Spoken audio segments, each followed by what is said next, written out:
How to add screen record button on your control center.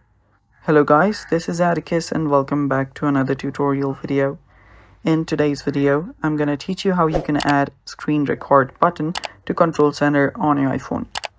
But before we begin, if you guys are new to our channel, head down below and hit the subscribe button so you don't miss out on our future videos. Also press the bell icon so you get notified when we release our new videos. Now let's begin.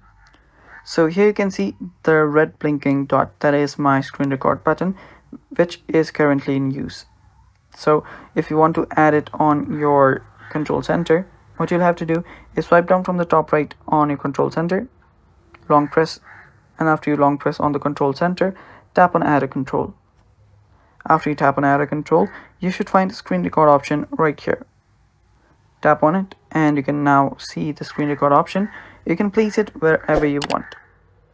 So place it wherever you want. You can add it here, wherever you want. And after you're done, simply swipe up from the bottom and you have added your screen record button on your control center. And that's how simple it is.